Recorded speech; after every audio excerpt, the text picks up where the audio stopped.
कल्पना कीजिए कि यदि पृथ्वी 5 सेकंड के लिए घूमना बंद कर दे तो क्या होगा। पृथ्वी अपनी एक्सिस पर एक दिन में एक पूरा चक्कर लगाती है। यह हमें दिन और रात देता है। पृथ्वी 4.6 अरब वर्ष पहले जब ग्रह बन रहा था तब हुई टक्करों के कारण घूम रही है। गैस और धूल की एक विशाल डिस्क के रूप में सूरज के चारों ओर घूमते हुए धूल और चट्टान के दाने आपस में टकराकर ऐसी शक्ति पैदा करते हैं जो ग्रह को एक दिशा में घुमाते रहते हैं। आप इसकी कल्पना कर सकते हैं जैसे कोई फिगर स्केटर तेजी से घूम रहा हो और ग्रह को धीमा करने के लिए अंतरिक्ष में लगभग कोई बल नहीं होने के कारण हम घूमते रहते हैं और हम अरबों वर्षों तक ऐसा ही करते रहेंगे। लेकिन अगर पृथ्वी एक समय पर रुक जाए तो क्या आप सीधे सतह से उड़ना शुरू कर देंगे? यदि ग्रह अचानक रुक जाता है तो वातावरण अभी भी गति में रहेगा।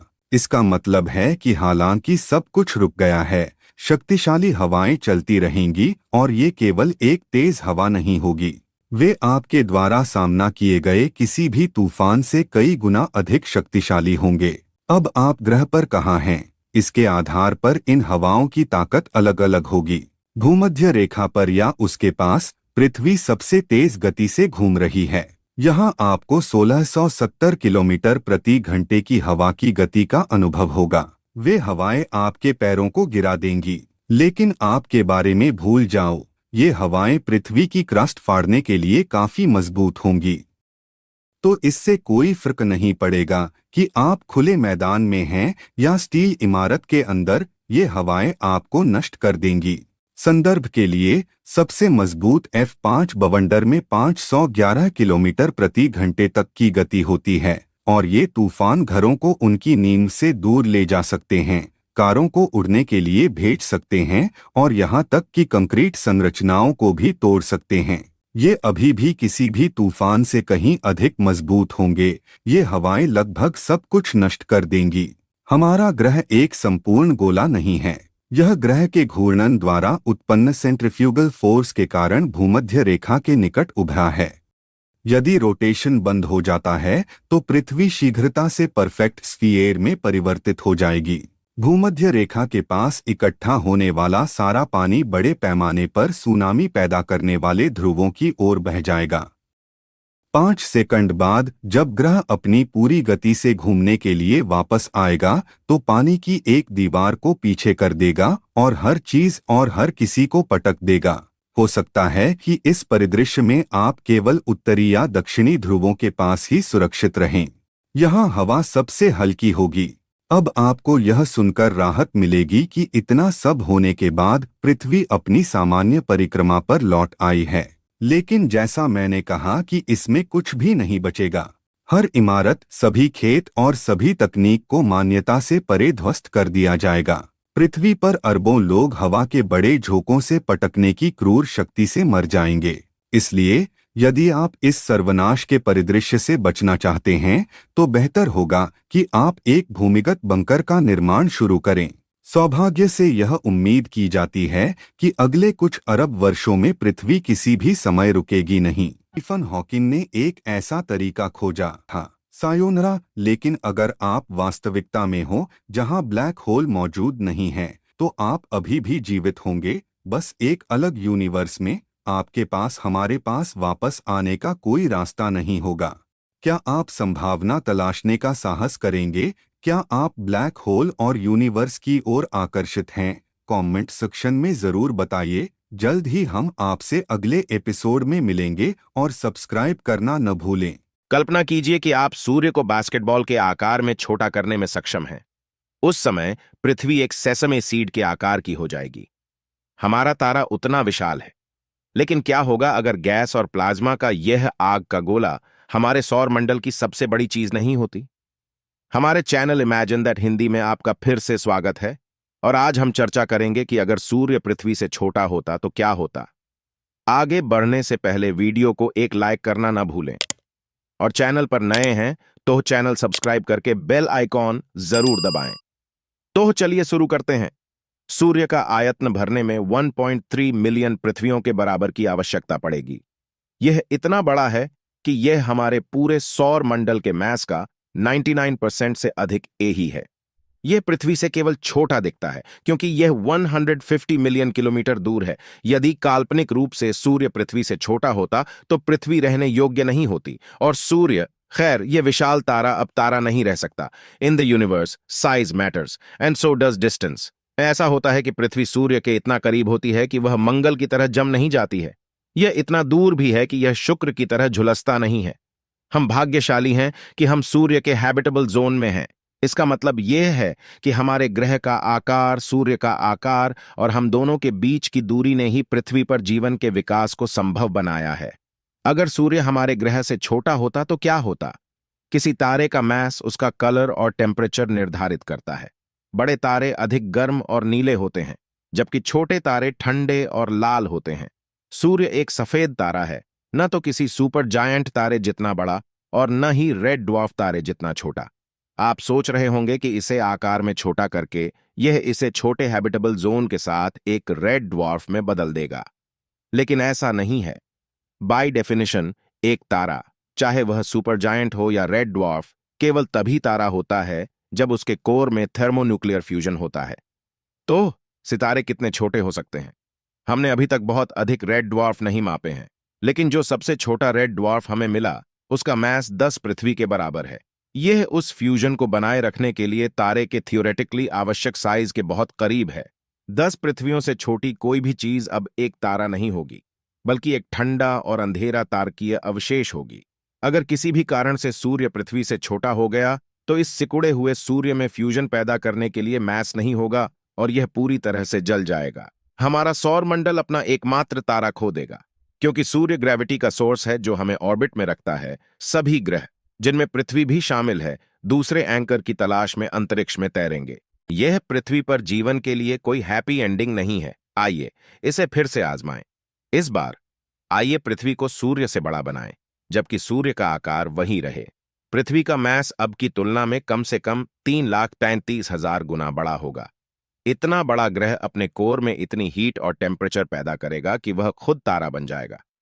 बेशक इस गर्म तारे पर कोई जीवन नहीं बचा होगा, लेकिन यहां एक अच्छी बात है। हमारे सौर मंडल में एक नहीं बल्कि 2 सूर्य होंगे। यह एक बाइनरी स्टार सिस्टम बन जाएगा, जिसमें 2 तारे एक दूसरे के चारों ओर परिक्रमा करेंगे और ग्रह उन दोनों की परिक्रमा करेंगे। किसी भी सिनेरियो में पृथ्वी पर जीवन के जीवित रहने का कोई मौका नहीं होगा, लेकिन जीवन संभवतः अन्य ग्रहों या यहां तक कि चंद्रमा पर भी विकसित हो सकता है। अब तक हमने जितने भी स्टेलर सिस्टम पाए हैं उनमें से लगभग 1/3 बाइनरी या मल्टीपल हैं। उनमें से कुछ के पास स्टेबल हैबिटेबल जोन्स भी हैं। आकाश में 2 सूर्यों के साथ वास्तविक जीवन कितना अच्छा होगा, उसका जवाब फिर किसी एपिसोड में। आज के लिए इतना ही, फिर मिलते हैं हमारे अगले एपिसोड में। और हां, हमारे चैनल को सब्सक्राइब करना ना भूलें, इससे हमको अगले एपिसोड बनाने में बहुत मदद होती है।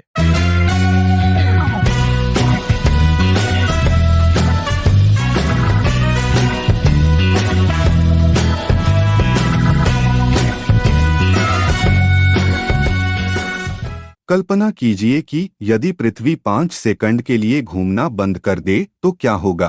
पृथ्वी अपनी एक्सिस पर एक दिन में एक पूरा चक्कर लगाती है। यह हमें दिन और रात देता है।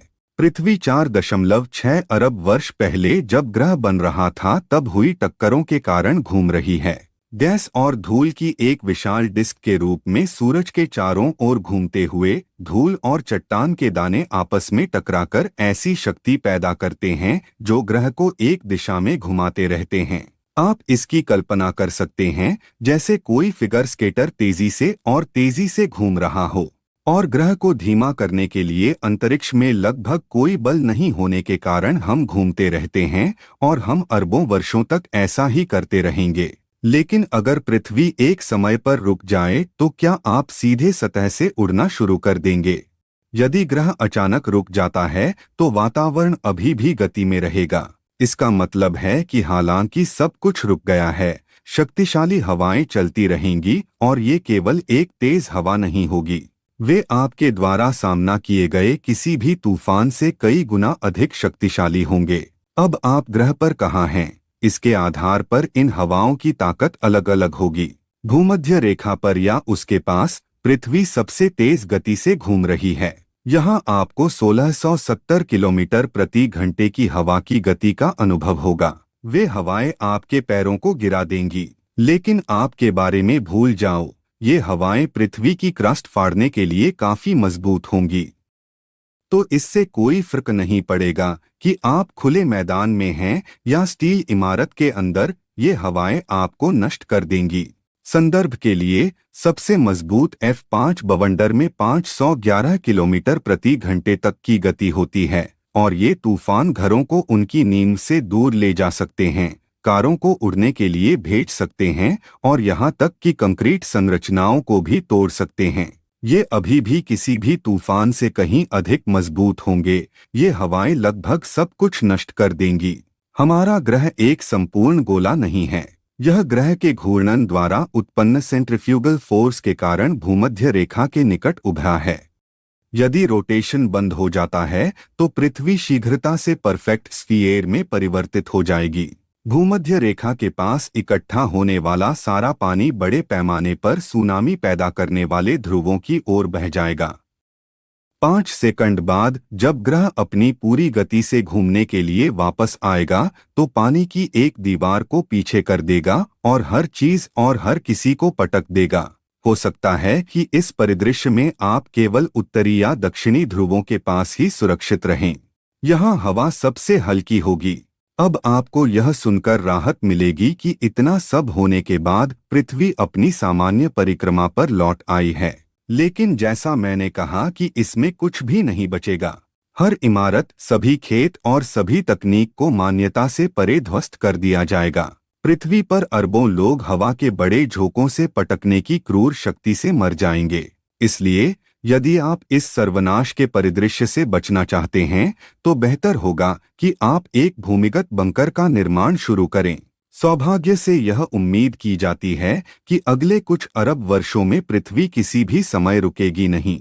यदि आपने इवेंट हराइजन को पार किया और वहां एक ब्लैक होल था, सायोनरा, लेकिन अगर आप वास्तविकता में हो जहां ब्लैक होल मौजूद नहीं है तो आप अभी भी जीवित होंगे, बस एक अलग यूनिवर्स में। आपके पास हमारे पास वापस आने का कोई रास्ता नहीं होगा। क्या आप संभावना तलाशने का साहस करेंगे? क्या आप ब्लैक होल और यूनिवर्स की ओर आकर्षित हैं? कमेंट सेक्शन में जरूर बताइए। जल्द ही हम आपसे अगले एपिसोड में मिलेंगे और सब्सक्राइब करना न भूलें। कल्पना कीजिए कि आप सूर्य को बास्केटबॉल के आकार में छोटा करने में सक्षम हैं। उस समय पृथ्वी एक सेसमे सीड के आकार की हो जाएगी। हमारा तारा उतना विशाल है, लेकिन क्या होगा अगर गैस और प्लाज्मा का यह आग का गोला हमारे सौर मंडल की सबसे बड़ी चीज नहीं होती? हमारे चैनल इमेजिन दैट हिंदी में आपका फिर से स्वागत है और आज हम चर्चा करेंगे कि अगर सूर्य पृथ्वी से छोटा होता तो क्या होता।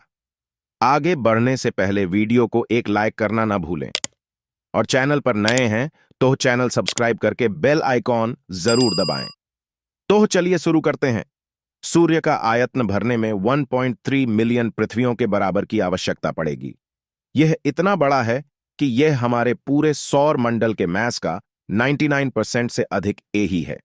यह पृथ्वी से केवल छोटा दिखता है क्योंकि यह 150 मिलियन किलोमीटर दूर है। यदि काल्पनिक रूप से सूर्य पृथ्वी से छोटा होता तो पृथ्वी रहने योग्य नहीं होती और सूर्य, खैर, यह विशाल तारा अब तारा नहीं रह सकता। In the universe size matters and so does distance. ऐसा होता है कि पृथ्वी सूर्य के इतना करीब होती है कि वह मंगल की तरह जम नहीं जाती है। यह इतना दूर भी है कि यह शुक्र की तरह झुलसता नहीं है। हम भाग्यशाली हैं कि हम सूर्य के हैबिटेबल जोन में हैं। इसका मतलब यह है कि हमारे ग्रह का आकार, सूर्य का आकार और हम दोनों के बीच की दूरी ने ही पृथ्वी पर जीवन के विकास को संभव बनाया है। अगर सूर्य हमारे ग्रह से छोटा होता तो क्या होता? किसी तारे का मैस उसका कलर और टेम्परेचर निर्धारित करता है। बड़े तारे अधिक गर्म और नीले होते हैं, जबकि छोटे तारे ठंडे और लाल होते हैं। सूर्य एक सफेद तारा है, न तो किसी सुपर जायंट तारे जितना बड़ा और न ही रेड ड्वार्फ तारे जितना छोटा। आप सोच रहे होंगे कि इसे आकार में छोटा करके यह इसे छोटे हैबिटेबल जोन के साथ एक रेड ड्वार्फ में बदल देगा, लेकिन ऐसा नहीं है। बाय डेफिनेशन एक तारा, चाहे वह सुपर जायंट हो या रेड ड्वार्फ, केवल तभी तारा होता है जब उसके कोर में थर्मोन्यूक्लियर फ्यूजन होता है। तो सितारे कितने छोटे हो सकते हैं? हमने अभी तक बहुत अधिक रेड ड्वार्फ नहीं मापे हैं, लेकिन जो सबसे छोटा रेड ड्वार्फ हमें मिला उसका मास 10 पृथ्वी के बराबर है। यह उस फ्यूजन को बनाए रखने के लिए तारे के थियोरेटिकली आवश्यक साइज के बहुत करीब है। 10 पृथ्वियों से छोटी कोई भी चीज अब एक तारा नहीं होगी, बल्कि एक ठंडा और अंधेरा तारकीय अवशेष होगी। अगर किसी भी कारण से सूर्य पृथ्वी से छोटा हो गया तो इस सिकुड़े हुए सूर्य में फ्यूजन पैदा करने के लिए मास नहीं होगा और यह पूरी तरह से जल जाएगा। हमारा सौर मंडल अपना एकमात्र तारा खो देगा, क्योंकि सूर्य ग्रेविटी का सोर्स है जो हमें ऑर्बिट में रखता है। सभी ग्रह, जिनमें पृथ्वी भी शामिल है, दूसरे एंकर की तलाश में अंतरिक्ष में तैरेंगे। यह पृथ्वी पर जीवन के लिए कोई हैप्पी एंडिंग नहीं है। आइए इसे फिर से आजमाएं। इस बार आइए पृथ्वी को सूर्य से बड़ा बनाएं, जबकि सूर्य का आकार वही रहे। पृथ्वी का मास अब की तुलना में कम से कम 3,33,000 गुना बड़ा होगा। इतना बड़ा ग्रह अपने कोर में इतनी हीट और टेम्परेचर पैदा करेगा कि वह खुद तारा बन जाएगा। बेशक इस गर्म तारे पर कोई जीवन नहीं बचा होगा, लेकिन यहां एक अच्छी बात है। हमारे सौर मंडल में एक नहीं बल्कि 2 सूर्य होंगे। यह एक बाइनरी स्टार सिस्टम बन जाएगा, जिसमें 2 तारे एक दूसरे के चारों ओर परिक्रमा करेंगे और ग्रह उन दोनों की परिक्रमा करेंगे। किसी भी सिनेरियो में पृथ्वी पर जीवन के जीवित रहने का कोई मौका नहीं होगा, लेकिन जीवन संभवतः अन्य ग्रहों या यहां तक कि चंद्रमा पर भी विकसित हो सकता है। अब तक हमने जितने भी स्टेलर सिस्टम पाए हैं उनमें से लगभग 1/3 बाइनरी या मल्टीपल हैं। उनमें से कुछ के पास स्टेबल हैबिटेबल जोन्स भी हैं। आकाश में 2 सूर्यों के साथ वास्तविक जीवन कितना अच्छा होगा, उसका जवाब फिर किसी एपिसोड में। आज के लिए इतना ही, फिर मिलते हैं हमारे अगले एपिसोड में। और हां, हमारे चैनल को सब्सक्राइब करना ना भूलें, इससे हमको अगले एपिसोड बनाने में बहुत मदद होती है। नमस्कार। नमस्कार।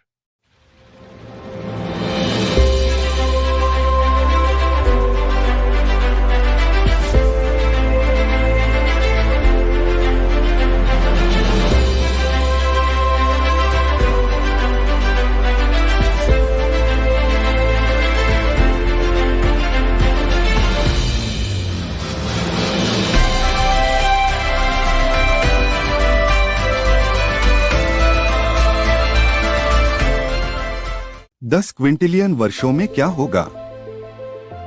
नमस्कार दोस्तों, मानव जाति और हमारे प्यारे ग्रह पृथ्वी का भविष्य क्या है? कुछ रिसर्च के बाद हमें अगले 1000, 1 मिलियन और 10 क्विंटिलियन वर्षों तक की भविष्यवाणियों का पता चला। आइए इस यात्रा को एक साथ पूरा करें। अब से 1000 साल भाषाओं के तीव्र विकास के कारण आज का एक भी शब्द जीवित नहीं रहेगा। गामा सेफेई पोलारिस की जगह लेगा, इसलिए हमारे पास एक नया नॉर्थ स्टार होगा। अब से 2000 साल +8 डिग्री सेंटीग्रेड के चरम ग्लोबल वार्मिंग से बर्फ की चादरें पूरी तरह से पिघल चुकी होंगी। ग्रीनलैंड की बर्फ पिघलेगी। क्या आप जानते हैं कि 5125 माया कैलेंडर के अंत का वर्ष है और मायाओं के अनुसार प्रलय का दिन? अगर हम 5125 में बच गए तो 20,000 साल में चेरनोबिल आखिरकार सुरक्षित हो जाएगा।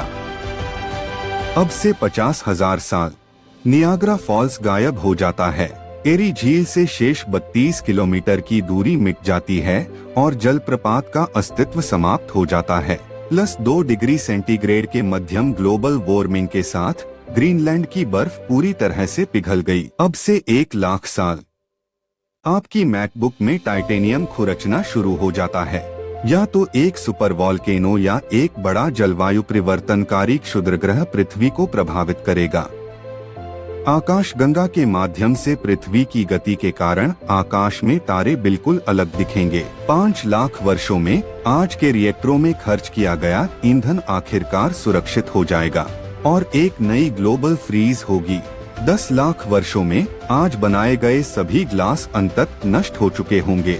विशाल पत्थर की संरचनाएं जैसे गीजा में पिरामिड या माउंट रशमोर में मूर्तियां अभी भी मौजूद हो सकती हैं। बाकी सब खत्म हो गया है। कुछ ने प्रस्तावित किया है कि 5 मिलियन वर्षों में वाई क्रोमोसोम समाप्त हो सकता है। नतीजतन पुरुषों को बनाना असंभव होगा। अब से 50 मिलियन वर्ष अफ्रीका मेडिटरेनियन बेसिन को सील करते हुए यूरेशिया से टकरा चुका होगा और हिमालय के समान एक पर्वत श्रृंखला का निर्माण कर रहा है। अंटार्कटिका की बर्फ उत्तर की ओर पलायन करती है और पिघलती है। जिससे समुद्र का स्तर 75 मीटर बढ़ जाता है। उस समय तक पूरी गैलेक्सी कॉलोनाइज्ड हो सकती है। 60 मिलियन वर्षों में पृथ्वी की ऑर्बिट अनप्रेडिक्टेबल हो जाएगी। 250 मिलियन वर्षों में महाद्वीप हिलना शुरू कर देंगे और एक नया सुपर कॉन्टिनेंट बनाएंगे। अब से 800 मिलियन वर्ष C4 फोटोसिंथेसिस अब संभव नहीं है, जो सभी मल्टीसेल्यूलर लाइफ को व्यापक रूप से नष्ट कर देता है। अब से 2 अरब साल पृथ्वी का कोर जम जाएगा और प्लैनेट घूमना बंद कर देगा। कोई रोटेशन नहीं, कोई मैग्नेटिक फील्ड नहीं, सूर्य से कोई प्रोटेक्शन नहीं। सतह का तापमान 147 डिग्री सेल्सियस तक पहुंच जाएगा। 7 अरब वर्षों में सूर्य अपनी मैक्सिमम रेडियस तक पहुंचेगा, अपने वर्तमान आकार का 256 गुना। बुध, शुक्र और शायद पृथ्वी नष्ट हो जाएगी और फिर सूर्य अपने प्रेजेंट मास का लगभग 50% के साथ एक कार्बन सीजन व्हाइट ड्वार्फ बन जाता है। अब से 20 अरब साल ब्रह्मांड का एक संभावित अंत। ब्रह्मांड के विस्तार से सारा मामला बिखर गया है, सारी दूरियां अनंत हो जाती हैं। अब से 100 ट्रिलियन वर्ष सारे सितारे मर चुके होंगे, केवल अवशेष व्हाइट ड्वार्फ, न्यूट्रॉन स्टार और ब्लैक होल ही बचे हैं। 100 क्विंटिलियन वर्षों में यदि एक प्रफुल्लित सूर्य द्वारा भस्म नहीं किया जाता है तो पृथ्वी की कक्षा अंत में क्षय हो जाएगी और यह सूर्य में वापस आ जाएगी। आपको क्या लगता है कि पृथ्वी और मानव जाति का क्या होगा?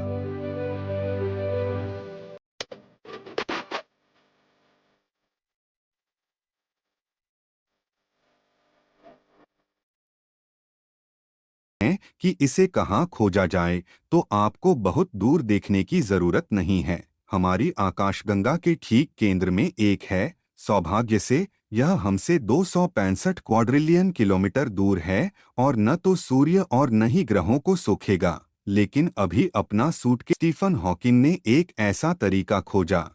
सायोनरा, लेकिन अगर आप वास्तविकता में हो जहां ब्लैक होल मौजूद नहीं है, तो आप अभी भी जीवित होंगे, बस एक अलग यूनिवर्स में। आपके पास हमारे पास वापस आने का कोई रास्ता नहीं होगा। क्या आप संभावना तलाशने का साहस करेंगे? क्या आप ब्लैक होल और यूनिवर्स की ओर आकर्षित हैं? कमेंट सेक्शन में जरूर बताइए। जल्द ही हम आपसे अगले एपिसोड में मिलेंगे और सब्सक्राइब करना न भूलें।